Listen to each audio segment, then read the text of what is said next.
But as I said, we could think of the world and the devil as these external temptations coming in, the flesh being that internal source of temptation. So let's look first at the world. When we pray this prayer, we are praying, Lord, protect us from the temptations of this world. Now, what does that mean? When we think of the world, we're thinking of the world as a system that is anti-Christ, that wants nothing more than for saints or others to not know Christ, to step away from him, to disobey him. The world, when used in this negative sense, the evil world, wants us to enter into temptation. That's where the world wants us to live.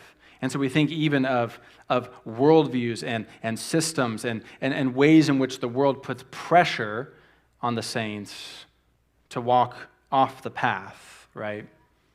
Think of all the fairy tales where you go through the forest and they say, just don't veer off the path. Well, the world wants us to veer off the path toward this shiny thing or this refreshing looking thing. And so when we pray, protect us from the temptations of the world, you pray, Lord, lead us not into materialism, for instance. Lord, lead us not into materialism. It's all around us, but Lord, make it so that we don't enter into it. Lead us not into materialism. And we might think, well, I'm immune to that, right? I know many people who have more money than me and more stuff, and man, the way they grab hold of their stuff, they need this prayer.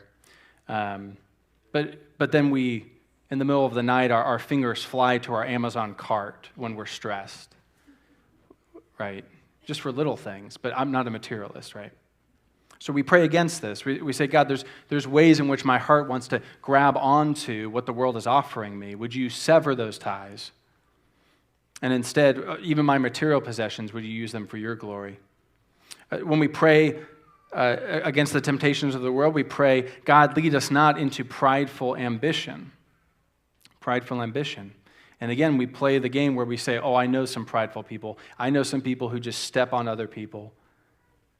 And yet, how easy it is for us also to see people around us not as people, but as stepping stones or as impediments to what we want to do and where we want to achieve. And this isn't to say that there's a good godly ambition that says, Lord, you've blessed me, let me steward it, let me multiply it, let me use it for your kingdom. But prideful ambition says, let me store it all up for me. Other people are just in my way. We pray against this.